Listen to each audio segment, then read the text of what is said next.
Amados e queridos irmãos, a graça e a paz do nosso Senhor e Salvador Jesus Cristo. Um bom dia para todos os irmãos e que Deus esteja nos guiando nessa manhã, na melhor escola do mundo, a Escola Bíblica Dominical. E nesse trimestre, meus amados irmãos, vamos estudar sobre a oração. Que coisa importante, que tema importantíssimo na nossa vida.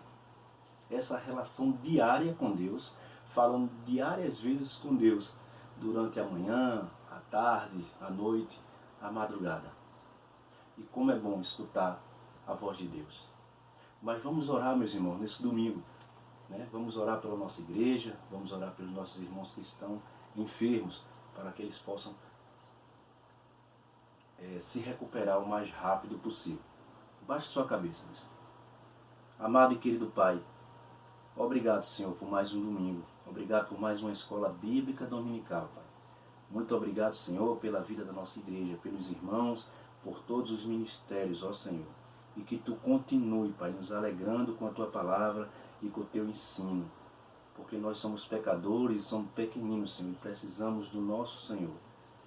Pai, vai também e age, Senhor, na vida daqueles que estão enfermos, Senhor. Aqueles que estão doentes. Ó Pai, para que tenha plena recuperação, de acordo com a Tua vontade, Pai. Muito obrigado, Senhor, por essa oportunidade. Nós Te agradecemos e oramos assim, em nome do Senhor Jesus. Amém. Amados irmãos, vimos nossa primeira aula com o irmão Juan, a nossa segunda aula com o nosso professor Benobino, no domingo passado, a belíssima aula. E hoje, meus amados irmãos, vamos ver a oração, lição número 3, a oração de Abraão, a oração de intercessão. Os irmãos têm intercedido por alguém ao longo desses seus anos? O irmão tem pensado na situação de alguém? Foi isso que aconteceu com Abraão, ali no capítulo 18. Os irmãos sabem, na trajetória de Abraão e de seu sobrinho Ló. E Ló teve um desentendimento ali com os pastores do rebanho de Abraão e resolveu ir morar ali, nas chamadas as Campinas, ali, Sodoma e Gomorra, naquelas cidades, infelizmente, que não deram ouvido à palavra de Deus. E no capítulo 18 ali, Deus vai fazer uma aparição a Abraão, conversando com Abraão e anunciando a Abraão a destruição daquela cidade. Por quê? Porque o clamor daquela cidade, como diz a Bíblia, chegou até o alto, chegou até aos ouvidos de Deus. E o que fazer, meus amados irmãos, numa situação dessa? O que nós devemos fazer quando escutamos e quando vimos essa situação, uma situação como essa? A nossa atitude é realmente interceder, é realmente orar.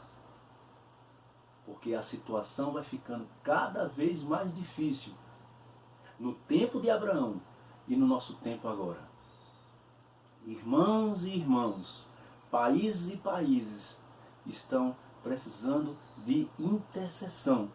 Que nós possamos, irmãos, orar e aprender com Abraão, com a atitude de Abraão. Um servo obediente, um servo que conhecia Deus profundamente. Abra sua Bíblia, meu irmão. Vamos ler o texto áureo da lição, que se encontra em Gênesis 18, no seu versículo 32. E Abraão continuou: Não ire o Senhor, pois falarei só mais esta vez. E se achares ali 10? O Senhor concordou: Não a destruirei por causa dos 10. Que situação, meus irmãos? Você escutar uma notícia como essa e saber que lá naquele lugar está um parente seu, está o seu sobrinho, a qual você já livrou uma vez da mão dos inimigos. Lá atrás, no começo do capítulo, nós sabemos o que aconteceu. Houve uma guerra entre 5 reis contra 4 reis. E Abraão teve que intervir nessa guerra e salvou o seu sobrinho daquela situação. E novamente, Ló é envolvido em mais um problema, porque aquela cidade era uma cidade prostituta, meus irmãos. Uma cidade demoníaca. Uma cidade conhecida e falada nas Escrituras até hoje. E a única maneira que Abraão se viu naquele momento foi no momento em que ele recebeu os anjos. E recebe aquela notícia: Abraão, destruirei aquela cidade. Abraão poderia ter dito: tá certo, Senhor, destrua aquela cidade. Mas não, essa não foi a atitude de Abraão. Não, Abraão resolveu ter uma atitude de um homem de Deus.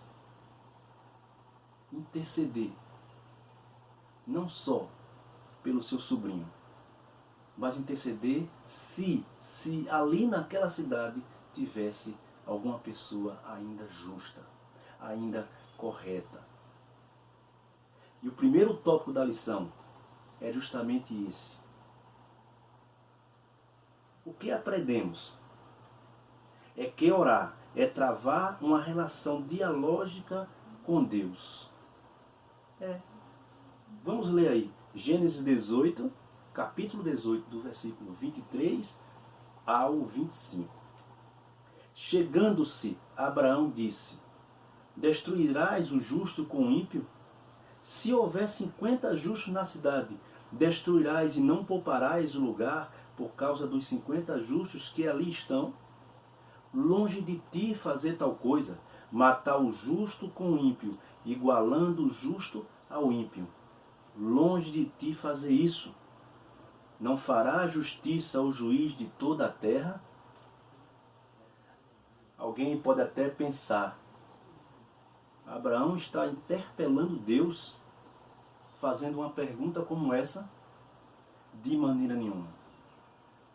Aqui mostra tão somente que Deus deu tantas oportunidades para Abraão se expressar, para Abraão poder interceder por aquelas pessoas, pelo seu sobrinho, pelaquela cidade.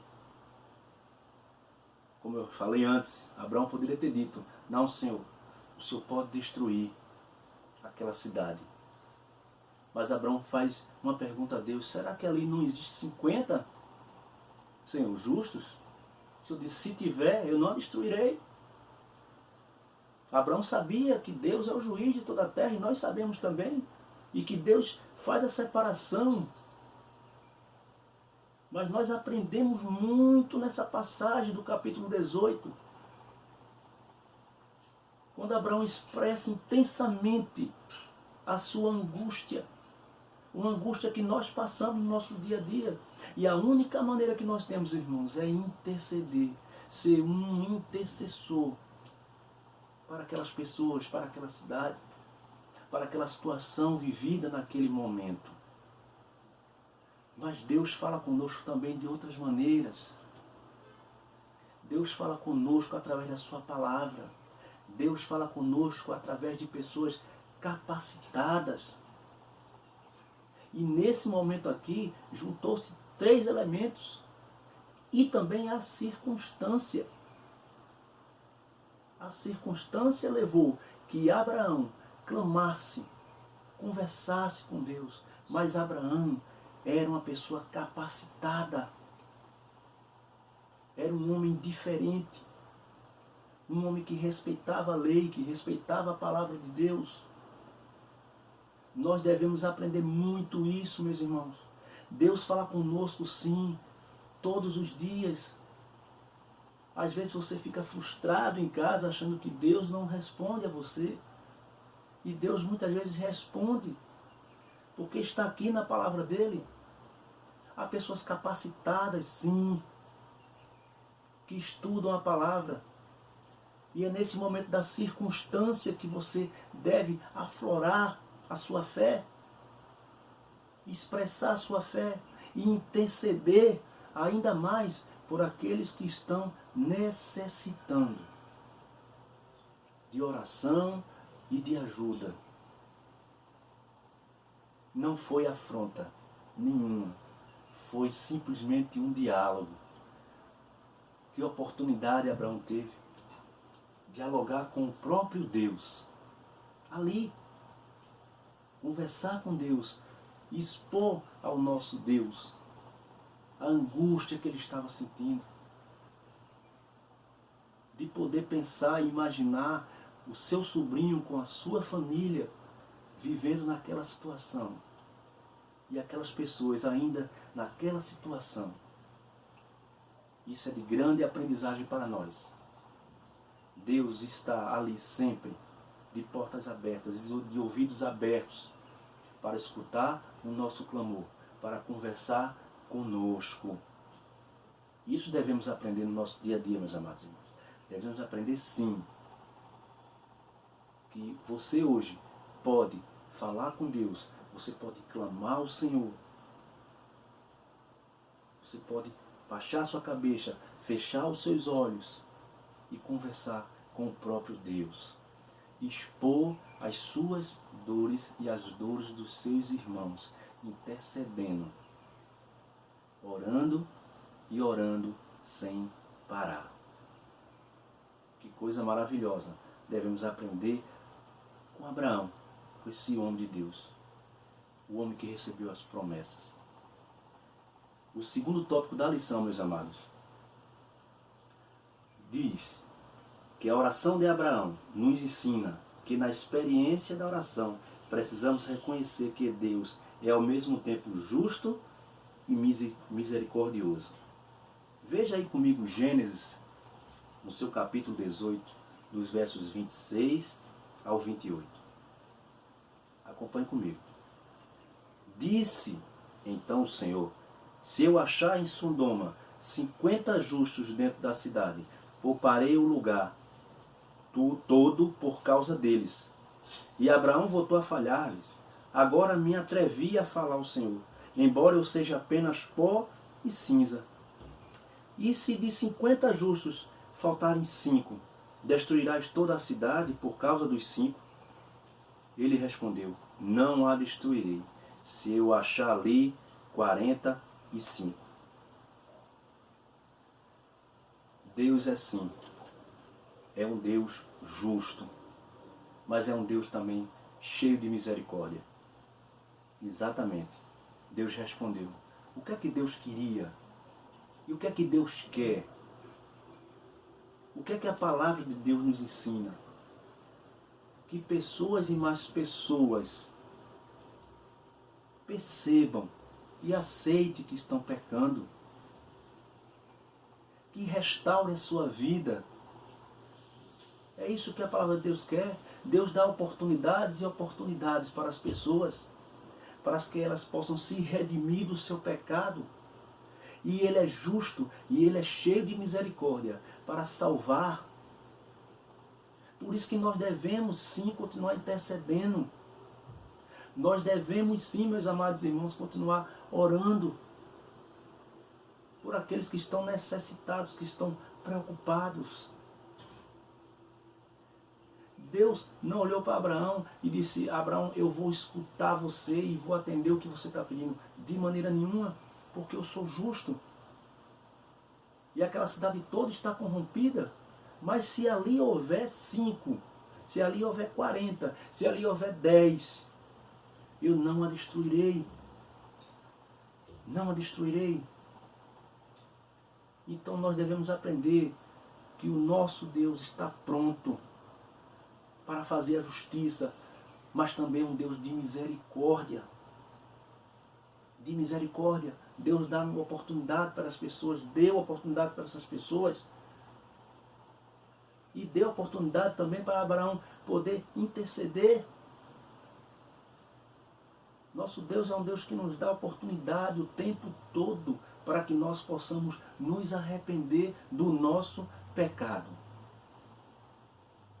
E nós não devemos cessar, não devemos desistir, de maneira nenhuma. Devemos continuar orando e devemos continuar apelando àquele que pode resolver, para aquele que pode fazer todas as coisas, porque Ele é dono de tudo, que é o nosso Deus.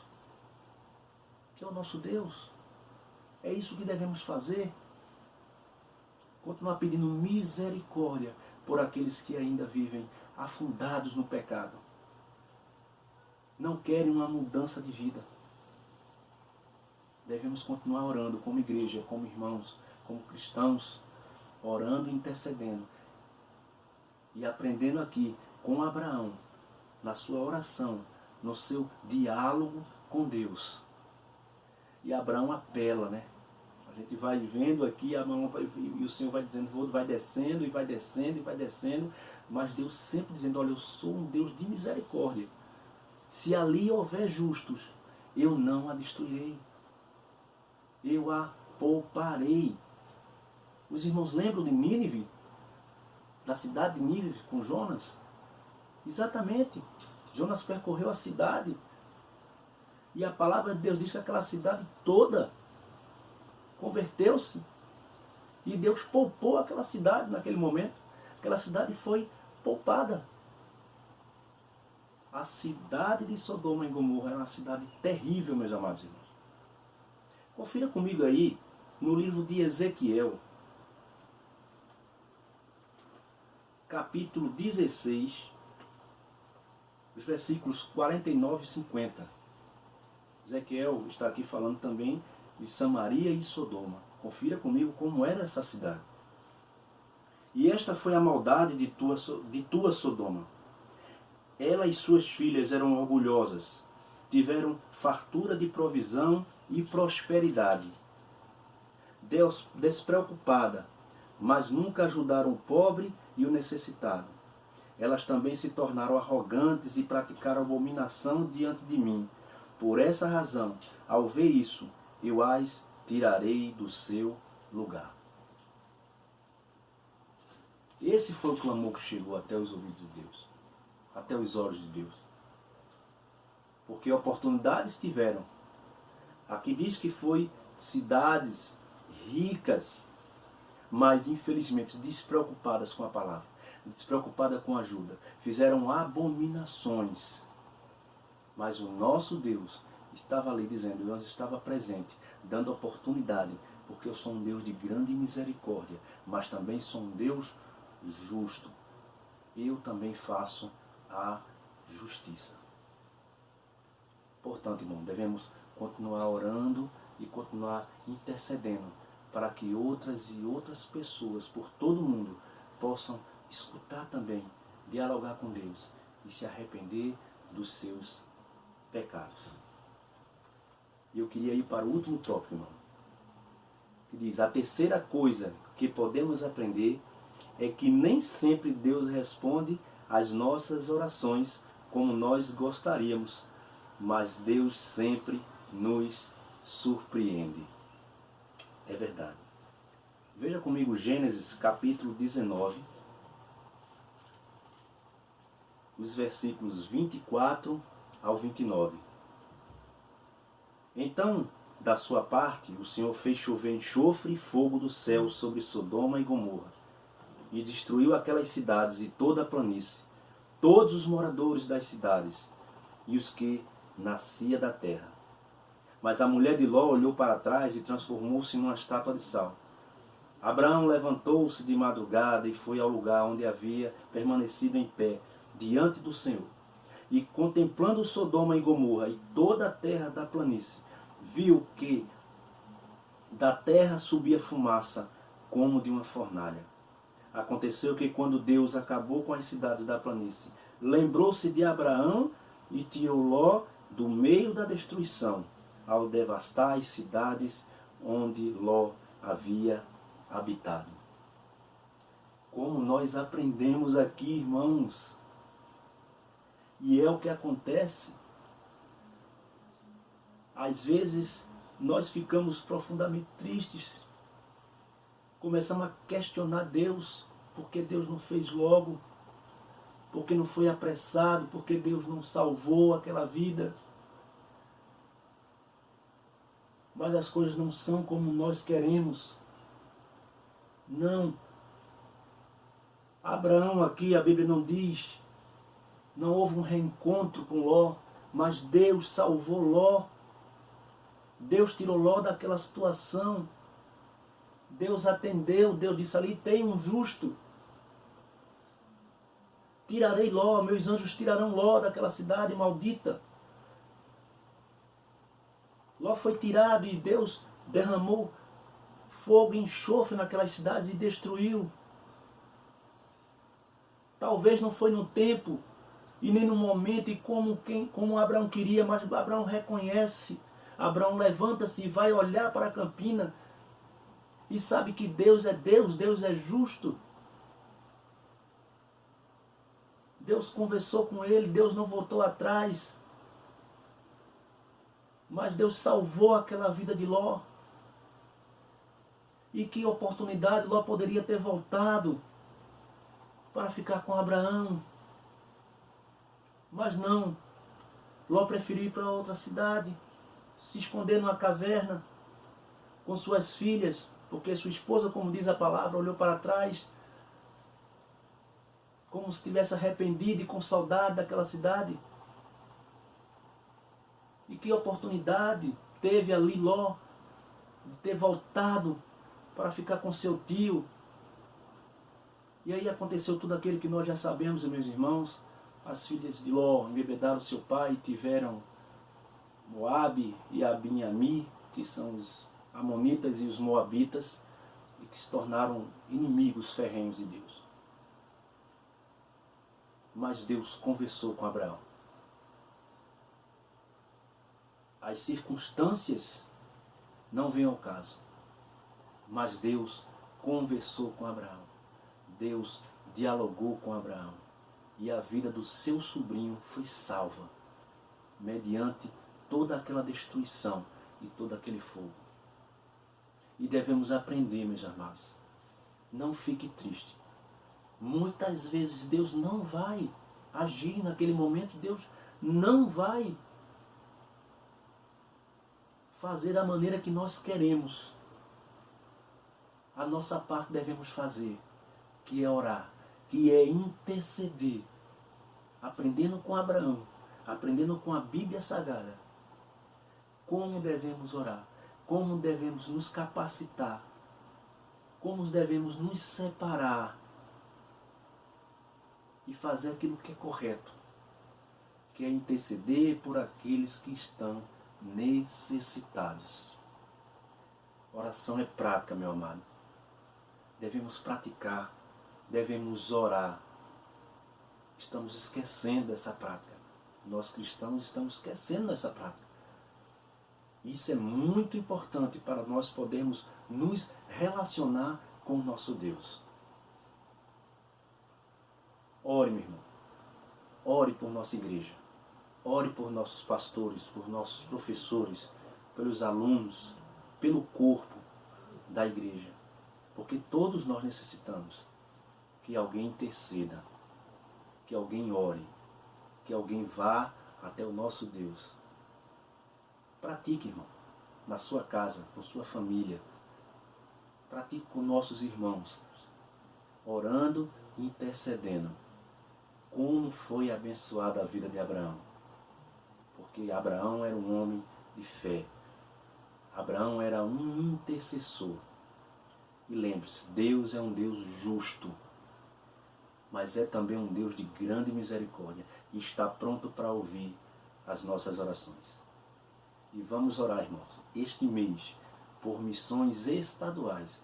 Vamos interceder por nossos missionários, pela nossa Convenção Batista, né?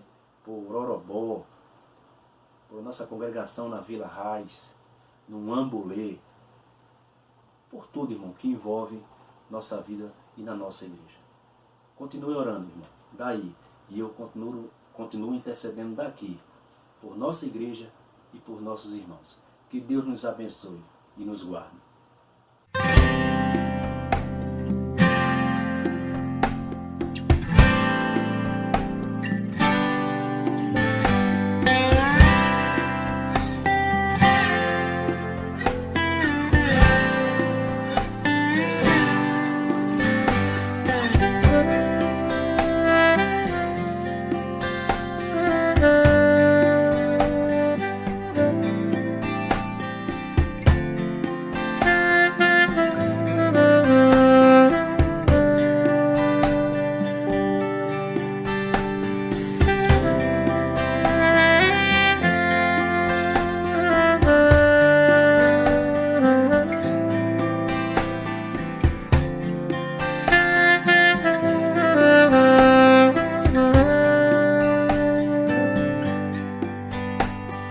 Amados irmãos, a graça e a paz de Jesus, nós queremos nesse momento cumprimentar a todos. O Senhor tem nos usado, o Senhor tem falado aos nossos corações através desses momentos, do culto que prestamos a Ele, seja pela manhã, seja à noite, e no culto de oração. Então eu quero nesse momento fazer 2 registros importantes. Aliás, 3. Primeiro é o culto de oração. O culto de oração é uma atividade que está facilitada num aspecto, né? Não temos o irmão pertinho da gente, mas com certeza temos a oportunidade pertinho do irmão de participar do culto, que é o aparelho celular, é o computador, e é fácil. Quem tiver dificuldade deve procurar a comissão, o irmão Marcelo Ramos, o irmão Juan, irmão Rubens, que eles orientam naquilo que precisa fazer. Temos sentido a falta de alguns irmãos. Outros têm estado lá no momento de culto, né? No culto. Então eu quero fazer esse destaque. O outro destaque é que já iniciamos, não é? A colocação do material, do revestimento, né? do santuário, na parte interna do santuário. O porcelanato realmente é um esforço que toda a igreja está fazendo, porque o porcelanato é algo que já assim exige um esforço maior por força do custo, mas é algo que fica não só bonito, mas por mais tempo. Tá, irmãos? Então nós chamamos a atenção dos irmãos, atrasamos um pouco na programação, certo? Que é um trabalho meticuloso, que é um trabalho de arte e está sendo feito com muito cuidado e carinho, certo? E eu peço que os irmãos orem, que os irmãos também participem, porque nós temos aí alguns custos, né, que vamos pagar de um determinado tempo, a aquisição da cerâmica, né, parte da mão de obra, porque muita coisa foi feita e está sendo feita por mutirão, e louva a Deus por isso. Terceiro aspecto é o trabalho missionário. Estamos no mês de missões estaduais. E de ontem a 8, no próximo sábado, na verdade, nós estaremos, portanto, na cidade de Orobó. Vamos ter o culto missionário da igreja este ano.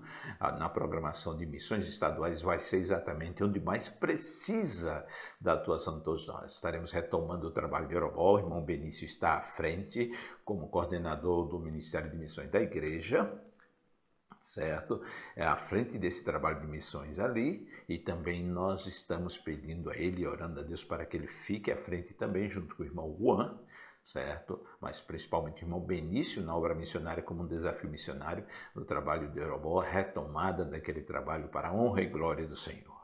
É difícil, tem sido difícil através dos anos, mas nós não vamos desistir da obra do Senhor. A igreja vai prevalecer para a honra e glória do Senhor. Então vamos colaborar com missões, vamos aí agendar, porque vamos ter todo um protocolo, certo? E os irmãos devem procurar, através da secretaria da igreja, e procurar também o irmão Benício, né? A irmã já está conosco, né? A irmã Betânia na secretaria em todas as manhãs, né? Nos dias úteis da semana, e os irmãos serão orientados, poderão se inscrever e vamos ter uma caravana. Estaremos lá com os irmãos em Orobó no próximo sábado, trabalho de missões estaduais, lançando também, retomando aquele trabalho local, que é um dos objetivos de missões, que é fortalecer, resgatar os trabalhos que estão aí existentes, fortalecendo, né? Restaurando, enfim. Então fiquem os irmãos sabendo desses desafios, além de outros. E logo, irmãos, estaremos juntos, certo? Creio o mês de agosto é um mês do retorno, e creio o retorno de todos nós à casa do Senhor. Amém? Deus seja louvado.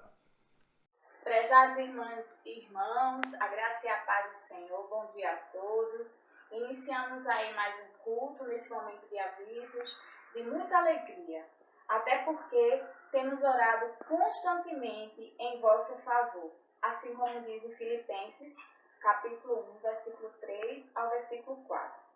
Que possamos, irmãos, permanecer fiéis ao ensino do Senhor, com infinito amor e confiança naquele que nos criou e nos salvou.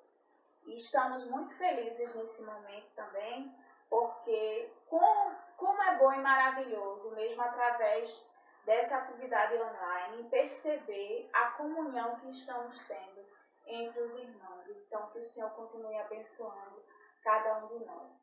E, nesse momento de aniversariantes, quero trazer aqui uma palavra de muita alegria para a irmã Etienne, que fez aniversário dia 21/7. Irmã Etienne, que Deus te abençoe. E peço também a todos os irmãos que estejam procurando a Secretaria da Igreja para atualizar os seus dados, não só a data de aniversário, como também algum telefone, irmão. Então, endereço, todos os dados dos irmãos para estar atualizando junto com a nossa igreja e também das crianças com a tia Carla, tá certo? Então, estejam procurando aí a Secretaria da Igreja para atualização dos dados dos irmãos.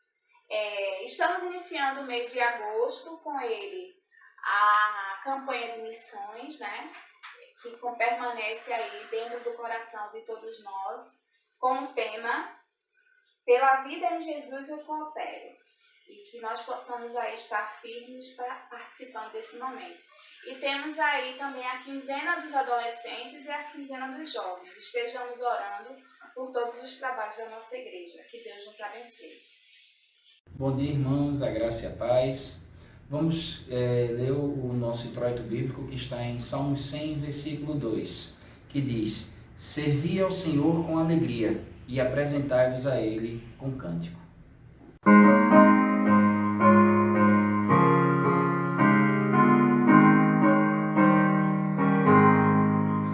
No serviço do meu rei eu sou feliz, satisfeito, abençoado, proclamando do meu rei a salvação. No serviço do meu rei, no serviço do meu rei, minha vida empregarei, gozo por felicidade em quem serve a meu bom rei. No serviço do meu rei eu sou feliz, obediente, corajoso, na tristeza ou na alegria sei sorrir. No serviço do meu rei, no serviço do meu rei, minha vida empregarei, gozo por felicidade em quem serve a meu bom rei. No serviço do meu rei eu sou feliz, jubiloso e consagrado, ao seu lado desafio a todo mal. No serviço do meu rei, no serviço do meu rei, minha vida empregarei, gozo por felicidade em quem serve a meu bom rei.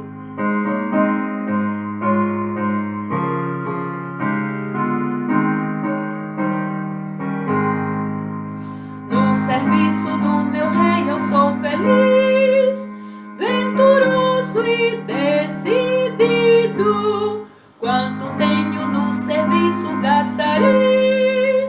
No serviço do meu rei, no serviço do meu rei, minha vida empregarei, gozo por felicidade em quem serve a meu bom rei.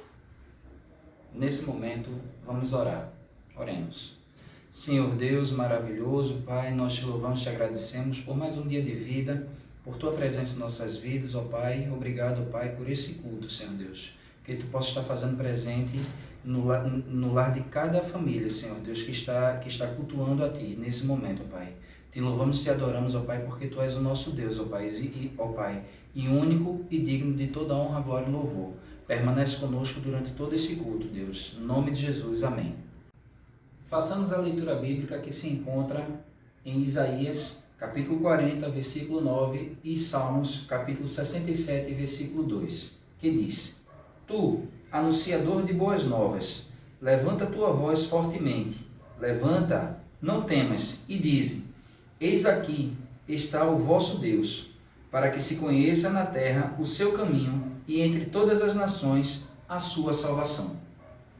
Graças e paz, irmãos, nós estamos aqui juntos mais uma vez para estarmos louvando ao nosso Deus. Nós sabemos que nesse momento, cada um nas suas casas, mas nós devemos ter um entendimento de que cada um de nós, independentemente de circunstâncias, de situações, nós devemos viver para glorificar o nosso Rei. Então nós vamos estar louvando ao Senhor justamente nessa perspectiva, então que você também possa estar se alegrando com a gente nessa noite.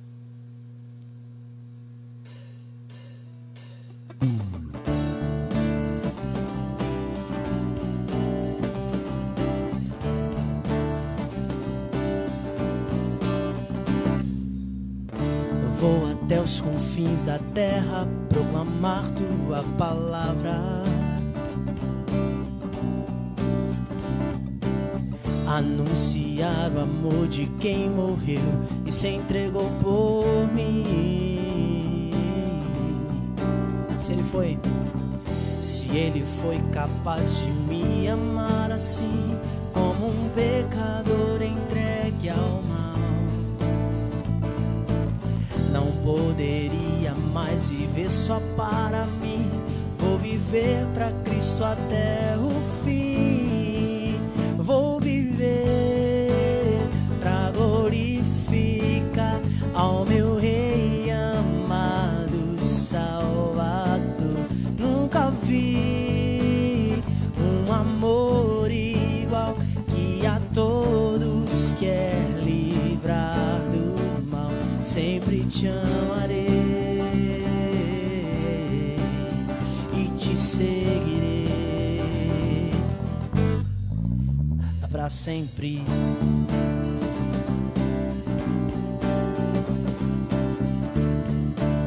Que você também possa estar louvando aí da sua casa. Vou até os confins da terra,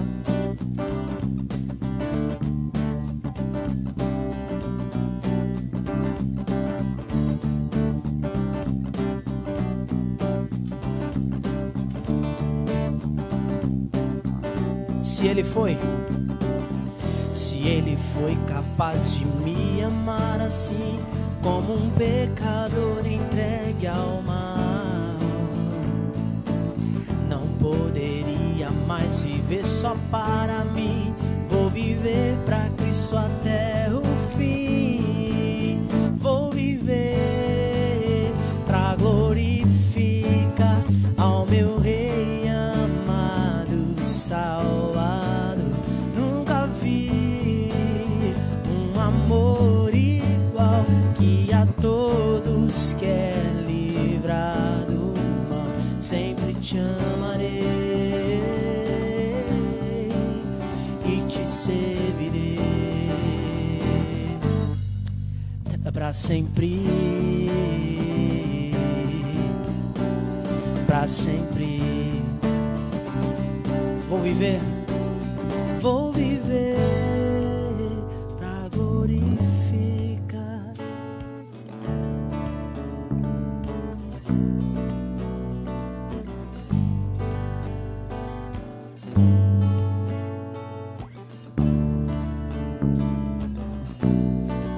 Sempre te amarei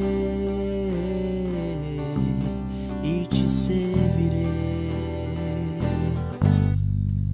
para sempre, para sempre, para sempre,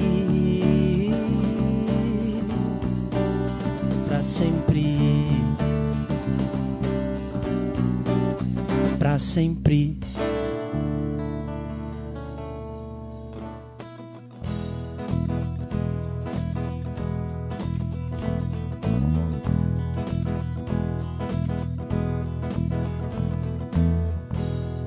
Sobre nós e através de nós seja feita a tua vontade. Nos ensine a te imitar por aqui em toda parte. Nossos pés pés, boca e mãos, nossa mente, coração, tudo em ti e para ti.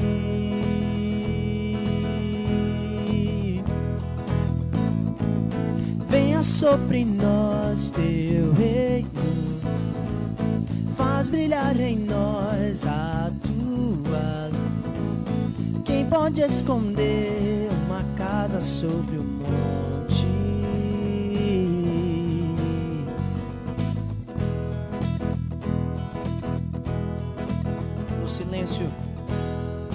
No silêncio, o perigo, és a calma, a paz, o abrigo, és amor em ação, esperança e atenção dos que choram, és consolo, e dos famintos profusão, dos perdidos salvação.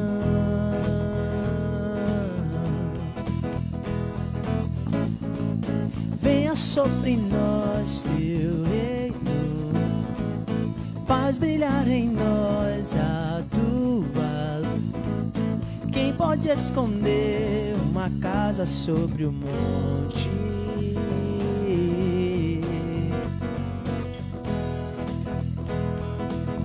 Que as nossas obras mostrem, que as nossas obras mostrem o mover da tua mão.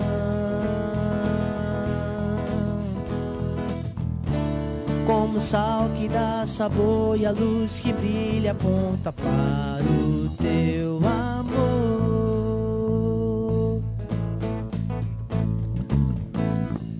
Venha sobre nós, Deus, faz brilhar em nós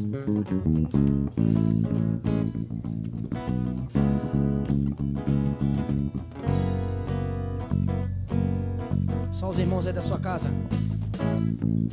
Venha sobre nós,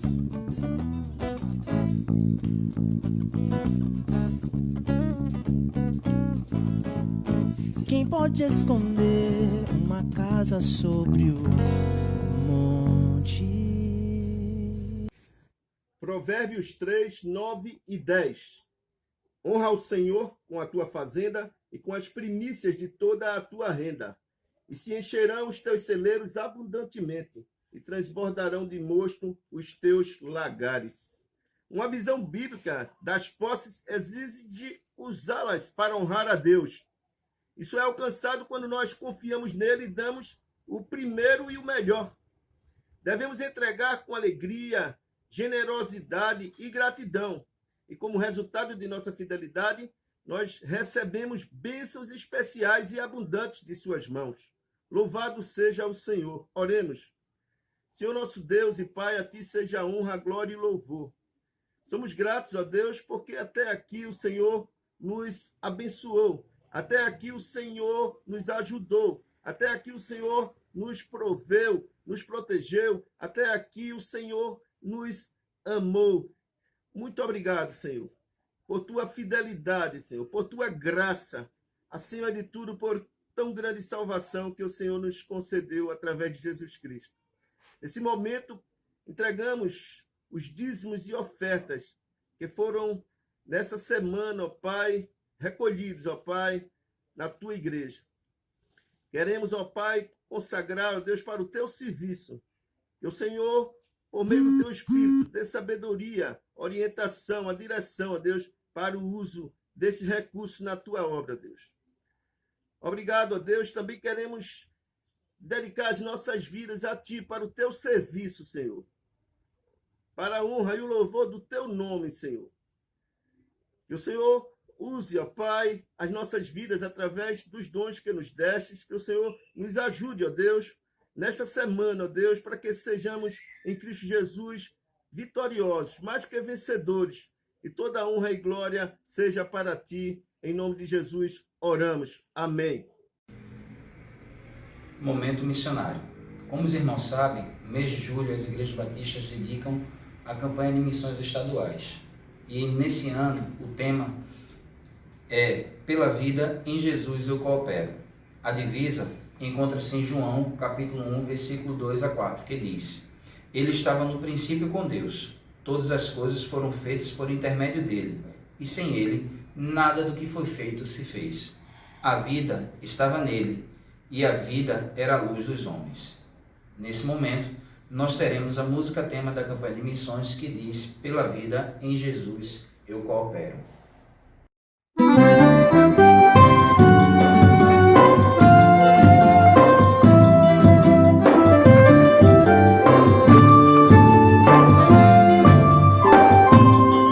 Ele estava com Deus no princípio, e ele mesmo era Deus. Tudo foi feito por ele, sem ele nada se fez. Nele se encontra a vida abundante, esta é a luz dos homens. Jesus comunica, aproxima e convive, mas a harmonia refez. Pela vida em Jesus eu coopero, com o que sou e minhas ações. Pela vida em Jesus eu coopero, com minha igreja e com missões. Pela vida em Jesus eu coopero, com o que sou e minhas ações. Pela vida em Jesus eu coopero, com minha igreja e com missões.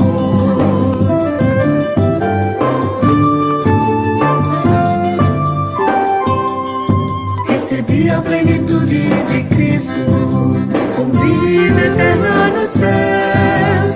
Tenho também seus ensinos, saudável posso viver. Quero essa vida a todos levar, me esforço em favor da missão. Há tantos pensando somente em si, precisam com Cristo aprender. Pela vida em Jesus eu coopero, com o que sou e minhas ações. Pela vida em Jesus eu coopero, com minha igreja e com missões. Pela vida em Jesus eu coopero, com o que sou e minhas ações. Pela vida em Jesus eu coopero, com minha igreja e com missões.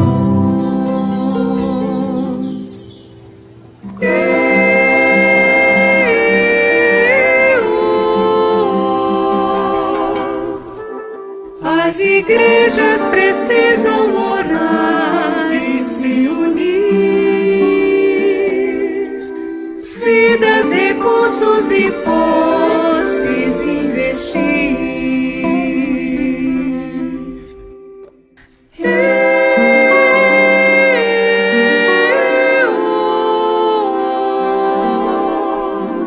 Todas juntas em torno de um alvo bem maior.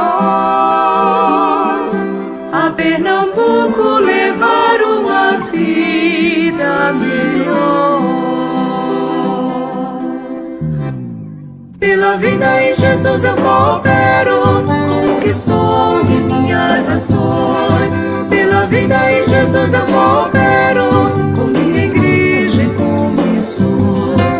Pela vida em Jesus eu coopero, com o que sou e minhas ações.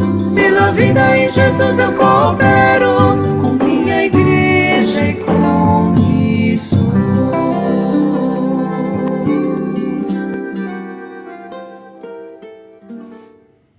A graça e paz, irmãos. Que bom estarmos aqui mais um culto. É sempre um privilégio para mim poder trazer a palavra do Senhor. E que o Senhor possa usar a minha vida para que a palavra ela chegue à tua casa, chegue à tua vida e transforme o teu coração, assim como transformou também o meu coração. A primeira pergunta que eu quero lhe fazer nessa noite, para a gente refletir, é: como nós podemos viver com dignidade em tempos tão difíceis? Como podemos viver com dignidade em tempos tão difíceis? Nós sabemos que estamos vivendo em tempos de extrema instabilidade política, social e econômica. E muitas vezes nós não sabemos o que fazer. ou até mesmo isso acaba abalando o nosso coração, gerando em nós uma ansiedade e desvirtuando o foco das nossas vidas. Mas em meio a tempos tão difíceis, em meio a tanto sofrimento que nós estamos passando nesse momento, como eu posso viver com dignidade? Eu queria que você abrisse sua Bíblia lá em 1 Pedro, no capítulo 1, a partir do versículo 13. Enquanto você abre, eu gostaria de recapitular apenas aquilo que nós vimos no início do capítulo 1, bem como aquilo que motivou Pedro a escrever esta carta. É certo que muitos cristãos, por volta do século 60 ao 67, eles estavam vivendo em tempos bastante difíceis de perseguição religiosa, em tempos de muito sofrimento, por perseguição do Estado romano aos cristãos.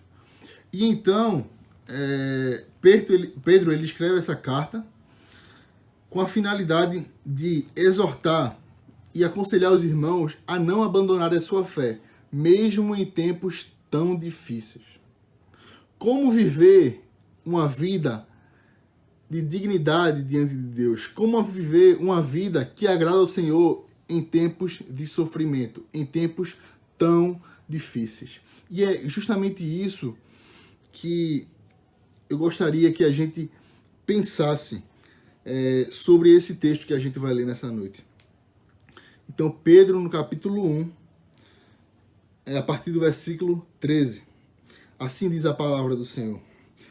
Portanto, preparem a sua mente para a ação e exercitem o autocontrole. Depositem a sua esperança na graça que receberão quando Jesus Cristo for revelado. Sejam filhos obedientes, não voltem ao seu antigo modo de viver, quando satisfaziam os próprios desejos e viviam na ignorância. Agora, porém, sejam santos em tudo o que fizerem, como é santo aquele que os chamou. Pois as Escrituras dizem, sejam santos, porque eu sou santo. Feche seus olhos nesse momento. Ó Deus, obrigado pela tua palavra, Pai. Obrigado porque o Senhor nos dá essa oportunidade de podermos nos reunir virtualmente para aprendermos mais sobre a tua palavra, nos reunirmos em oração e louvarmos cânticos e hinos ao teu nome. Ó Senhor, fala no nosso coração. E que o Senhor possa gerar em nós um coração totalmente grato e disposto a viver em santidade, com dignidade, mesmo em tempos tão difíceis. Fala no nosso coração, em nome de Jesus. Amém. É interessante porque no início do capítulo 1, Pedro ele começa lembrando como uma forma de recapitular aqueles cristãos que, independentemente das situações que eles estivessem passando, eles precisariam relembrar qual era a verdadeira identidade que eles tinham, que era justamente a identidade de filhos de Deus. A partir do versículo 3, nós podemos observar que, diante dessa identidade que lhes foi atribuída através do sacrifício de Cristo na cruz do Calvário, eles puderam adquirir também uma esperança. Juntamente com essa identidade, lhes foi depositada uma esperança. Justamente a esperança na glória eterna. A esperança em que um dia nós iríamos morar e viver eternamente com Cristo. E o terceiro passo que Pedro dá nesse primeiro capítulo, após ele lembrar qual é a nossa identidade e após ele nos afirmar e nos mostrar que há uma esperança diante da salvação que nós tivemos, Pedro também nos livra que essa esperança e essa identidade nos faz viver uma vida com dignidade e santidade ao Senhor. Então, eu queria que você observasse comigo as 3 lições que Pedro nos ensina de como viver uma vida de dignidade diante de Deus em tempos de sofrimento, em tempos tão difíceis.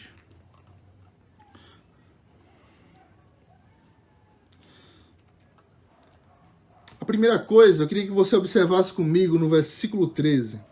Olha só como ele começa, o versículo 13. Portanto, preparem sua mente para a ação e exercitem o autocontrole. Depositem toda a sua esperança na graça que receberão quando Jesus Cristo for revelado. Aqui a gente pode atentar para 3 verbos que o próprio Pedro ele utiliza para chamar atenção aqui quanto à nossa ação, a nossa postura como cristãos em meio à adversidade. O primeiro verso é preparem. O segundo, exercitem. E o terceiro, depositem. Então Pedro, inicialmente, ele começa dando 3 instruções. E quais instruções são essas? Primeiro, preparem a sua mente para a ação. Que ação é essa? Quando a gente volta para o texto original, nós podemos perceber que a expressão que Pedro usa se remete justamente aos soldados na antiguidade, porque eles vestiam as suas roupas e as suas armaduras, e muitas vezes as roupas que eles colocavam por cima das cintas e da armadura, elas ficavam do lado de fora do cinto e acabava atrapalhando na hora da batalha. Então eles cingiam a roupa, ou seja, eles tiravam essa parte que estava atrapalhando, que poderia atrapalhar, e colocava dentro do cinto ou dentro até das brechas da própria armadura, para que aquilo não pudesse lhe atrapalhar na batalha ou tirar a sua atenção. Então, basicamente, o que Pedro ele nos remete aqui é que nós devemos, assim como aqueles soldados, assim como aqueles guerreiros da antiguidade, nós devemos preparar a nossa mente. Nós devemos tirar, ou seja, nos afastar de tudo aquilo que pode nos atrapalhar. Se afastar de tudo aquilo que atrapalha. Nós devemos voltar nossa mente para aquilo que nos interessa, e não para aquilo que nos tira do foco, e não para aquilo que nos atrapalha. Nós não devemos permitir que as situações da vida elas atrapalhem aquilo que Deus fez em nós. Aquilo que Deus atribui a nós. Interessante porque ele começa chamando a atenção. Portanto, ou seja, diante de tudo isso que foi falado, diante de tudo isso que Deus fez por vocês, lhes atribuiu uma nova identidade e lhes deu uma esperança de vida eterna, ou seja, diante de tudo isso, preparem a sua mente. Diante de tudo isso que Deus fez por nós, nós devemos preparar nossa mente. Nós devemos não permitir que as situações elas atrapalhem a nossa caminhada. O segundo verbo é o qual? Exercitem. Depois que ele fala preparem a sua mente, ou seja, não deixem que essas coisas atrapalhem, ele fala exercitem. Depois de se preparar, depois de preparar a sua mente, vocês devem exercitar o quê? O autocontrole. Ou seja, além de não permitir que as situações da vida atrapalhem aquilo que Deus fez por vocês, aquilo que Deus atribuiu a vocês, vocês não devem permitir que a sua vida ela seja guiada pelas suas próprias vontades. A nossa vida ela não deve ser guiada nem por aquilo que está externo a nós, ou seja, as situações que a vida ela nos faz passar, as situações que nós estamos condicionados a passar na vida, e muito menos a nossa vida deve ser guiada pelas nossas próprias vontades. Porque nós devemos exercer o nosso autocontrole. Porque a nossa natureza pecaminosa, ela nos dirige a caminhos que se distanciam da vontade de Deus. Por caminhos que nos fazem perder o foco, que nos atrapalham. Mas ao invés de nos atrapalhar, nós devemos preparar a nossa mente. Ou seja, prepare a sua mente para a ação e exercitem o autocontrole. E por último, nessa primeira parte ele fala, depositem a sua esperança. Ou seja, confie na promessa que foi revelada em Cristo Jesus. Depositem a sua esperança na graça que vocês receberam quando o próprio Cristo foi revelado. E aqui, confiar na graça é justamente olhar para trás, olhar para a cruz e enxergar tudo aquilo que Deus fez por nós e que todos os nossos pecados eles foram deixados aos pés da cruz, porque eles foram pagos por um preço altíssimo que custou a vida do nosso Senhor. Então, a primeira coisa que nós devemos fazer para ter uma vida de dignidade em tempos tão difíceis é justamente, primeiro, reconhecer a nossa identidade, reconhecer aquilo que Deus fez por nós, reconhecer que Ele, o Senhor, nos atribuiu uma nova identidade e que Ele nos deu uma esperança de viver focados, olhando para o alvo, para a eternidade, tirando o foco das coisas desse mundo. Então, o primeiro passo é reconhecer a nossa identidade. Como? Preparando a nossa mente, exercitando o nosso autocontrole e, terceiro, depositando a nossa esperança na graça. Confiando na graça de Deus. O segundo passo, ele está lá no versículo 14. Leia comigo. Sejam filhos obedientes. Não voltem ao seu antigo modo de viver, quando satisfaziam os próprios desejos e viviam na ignorância. Ou seja, o Pedro ele chama a atenção aqui para que nós sejamos filhos obedientes. E como é que nós nos tornamos filhos obedientes?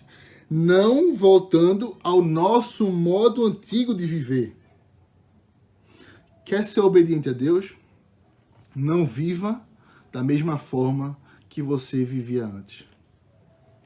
Quer agradar a Deus? Quer ser um filho obediente a Deus? Não viva da mesma forma que você vivia antes. E a obediência a Deus, ela é uma condição sine qua non, ou seja, uma condição necessária para que você seja caracterizado e identificado como filho de Deus. Porque a obediência, ela é uma consequência da nossa salvação. Nós não somos salvos pela obediência a Deus, mas nós somos salvos para a obediência. O Senhor, ele nos salva para a obediência. Porque é por meio da obediência que nós glorificamos a Deus. O próprio João, ele vai falar, sua carta, que aquele que ama a Deus obedece os seus mandamentos. O próprio Jesus, ele fala isso. Aquele que me ama obedece os meus mandamentos. Se você ama a Deus, se você diz que ama a Deus, obedeça ao Senhor. Porque uma vida completamente obediente ao Senhor é uma vida com Deus. É uma vida de relacionamento com Deus. Só é possível nós obedecermos a Deus se nós mantemos uma vida de relacionamento com Deus. Porque nós passamos a criar uma intimidade com o nosso Pai. E um filho que tem uma intimidade com seu pai, ele obedece, porque ele reconhece a autoridade que seu pai tem, ele reconhece o poder que seu pai tem sobre a sua vida, ele reconhece o amor que o seu pai tem pela sua vida, ele reconhece a preocupação que o seu pai tem pela sua vida. Então ele obedece.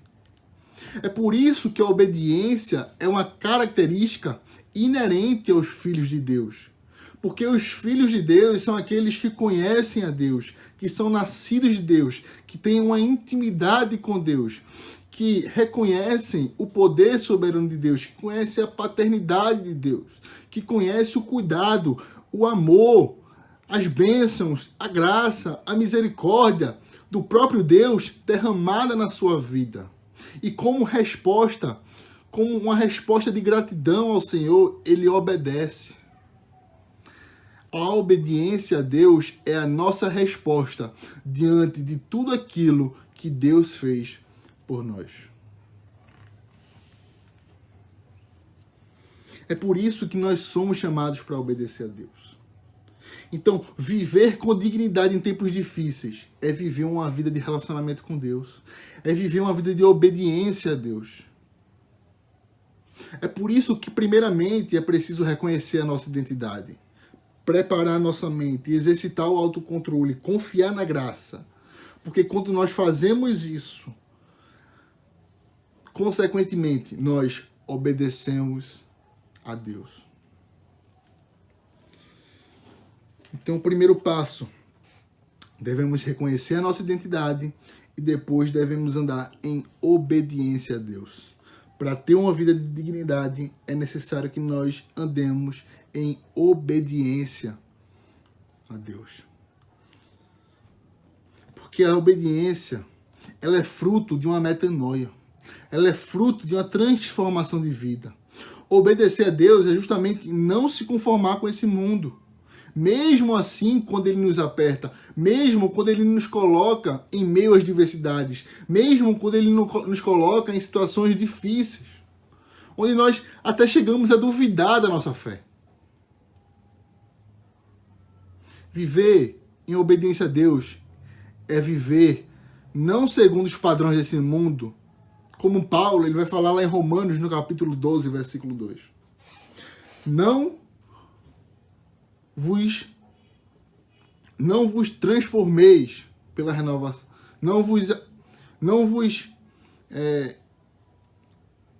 vos conformeis com esse mundo, mas transformai-vos pela renovação da vossa mente. É isso que Paulo vai falar lá em Romanos. Isso é viver em obediência a Deus. É não se conformar. É não se deixar levar pelas situações da vida. É não se deixar levar pelas situações que possam até nos levar para longe de Deus. Mas é assumir uma postura de filho de Deus. É assumir uma postura de temor a Deus. Daquele filho que ama, daquele filho que tem intimidade com Deus. Então, o primeiro passo é reconhecer a nossa identidade. Em segundo lugar, em razão disso, devemos obedecer a Deus. E em terceiro e último lugar, eu queria que você observasse comigo o verso 15 e o verso 16. Olha só o que a palavra do Senhor vai falar. Agora, porém, sejam santos em tudo aquilo que fizerem, como é santo aquele que os chamou. Pois as Escrituras dizem, sejam santos, porque eu sou santo. O terceiro passo é que nós devemos andar em santidade. Primeiro, nós devemos reconhecer a nossa identidade. Segundo, devemos andar em obediência a Deus. E por último, devemos andar em santidade. E por que nós devemos andar em santidade? É interessante como Pedro ele constrói o seu raciocínio durante essa carta. E como ele vai nos lembrando daquilo que Deus fez por nós. E por que isso é tão importante? Porque quando nós reconhecemos e nós lembramos aquilo que Deus fez por nós, e quando nós reconhecemos a nossa posição de filhos de Deus, nós buscamos ser igual a Deus.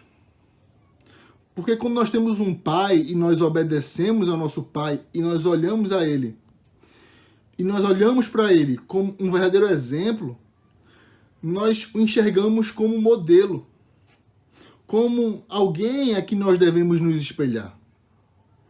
E é interessante como Pedro ele coloca a santidade como algo que deve ser imitado, como algo que deve ser, como algo que é padrão ao caráter de Deus. Porque ele fala, sejam santos como é santo aquele que o chamou. Ou seja, vocês devem reconhecer a sua identidade, vocês devem obedecer ao seu pai e vocês devem imitá-lo. Então, como é que vocês vão imitá-lo? Sendo santos, porque ele também é santo. Ou seja, sejam santos porque eu sou santo. Assim diz o Senhor. O padrão da nossa santidade, o padrão de uma vida santa é o próprio Deus. É o próprio caráter de Deus. É a própria integridade de Deus. São os frutos do Espírito. É a natureza de Deus. A sua natureza justa. A sua natureza de amor, de graça, de misericórdia. Santa. O padrão de santidade, ele só pode ser conhecido por meio da palavra de Deus. Porque é a palavra de Deus que revela o seu caráter. É a palavra de Deus que revela a sua grandeza. É a palavra de Deus que revela a sua identidade, que revela a nossa identidade e que revela a nossa conduta. Como nós devemos andar diante de Deus, independentemente das situações. Independentemente se nós estejamos passando por situações fáceis, situações de extrema prosperidade ou situações completamente difíceis. Ou numa situação de pandemia, em tempos difíceis, de instabilidade política, de instabilidade social, de instabilidade econômica.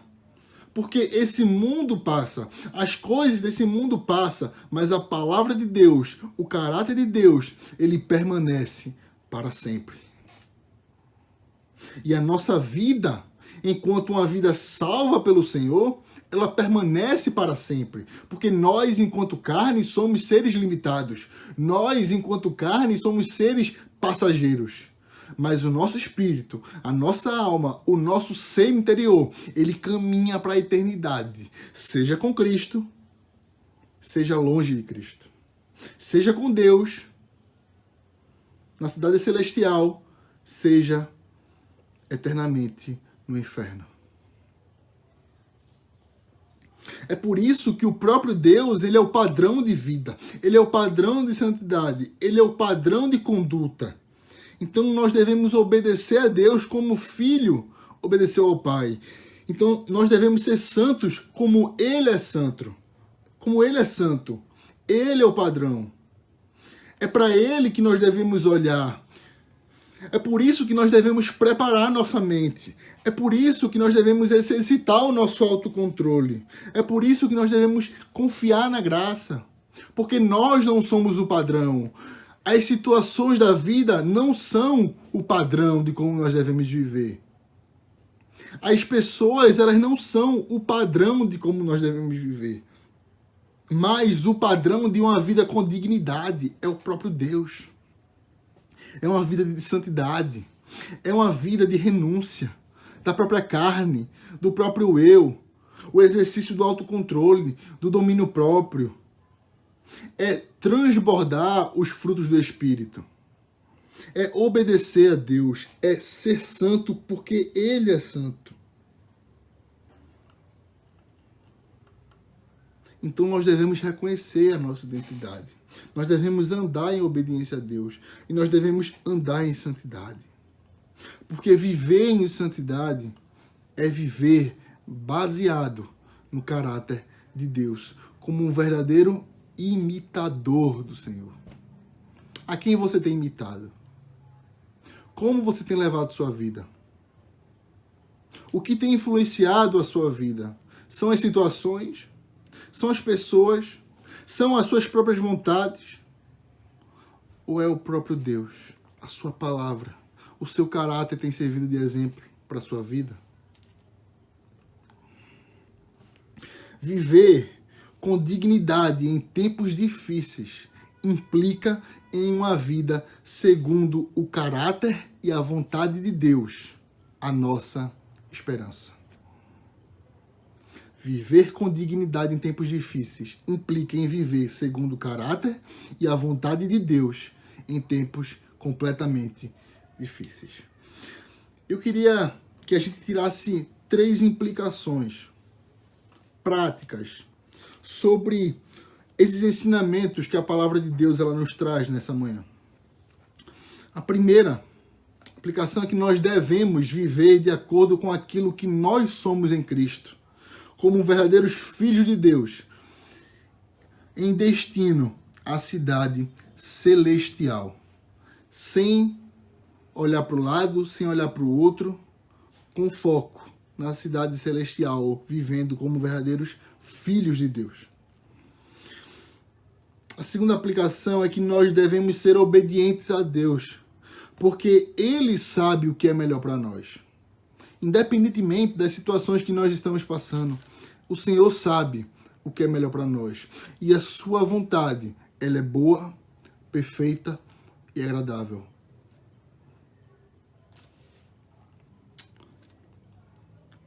E por último, nós devemos andar em santidade, como verdadeiros imitadores de Cristo, refletindo o seu caráter no mundo.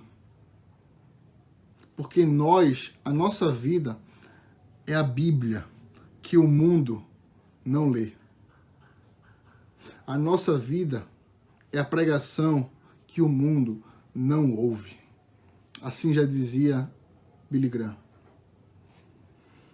Eu queria que você saísse essa manhã encorajado a buscar viver uma vida digna diante do Senhor, por meio da obediência a Deus e por meio da santidade. Apesar dos tempos difíceis. Porque a vida que Deus tem para nós não é uma vida passageira, mas uma vida eterna, juntamente com o Senhor e com todos aqueles que foram salvos pela graça e pela misericórdia de Deus. Feche seus olhos, vamos orar. Ó Pai, obrigado pela Tua palavra. Obrigado porque o Senhor nos encoraja a viver uma vida com dignidade diante do Senhor. Uma vida santa, obediente, refletindo o Teu caráter no mundo. Ó Senhor, nos capacita a cada dia mais a viver para o louvor da Tua glória. E que nós possamos a cada dia mais estar dispostos a renunciar à nossa própria vontade e em fazer somente a vontade do Senhor. Fica conosco, em nome de Jesus em que oramos. Amém e amém. Que Deus te abençoe. Agradecemos a Deus pela mensagem, pelo culto e convidamos todos os irmãos para estarem logo mais à noite, às 18h30, novamente cultuando ao Senhor. Nesse momento, estaremos orando a Deus e encerrando o culto da manhã. Oremos.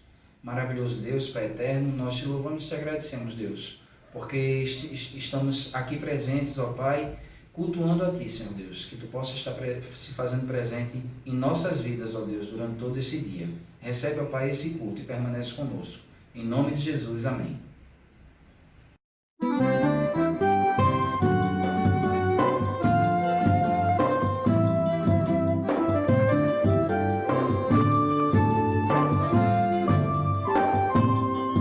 Eu estava com Deus no princípio, e Ele mesmo era Deus. Tudo foi feito por Ele, sem Ele nada se fez. Nele se encontra a vida abundante, esta é a luz dos homens. Jesus comunica, aproxima e convive, mas a harmonia refez. Pela vida em Jesus eu coopero, com o que sou e minhas ações. Pela vida em Jesus eu coopero, com minha igreja e com missões. Pela vida em Jesus eu coopero.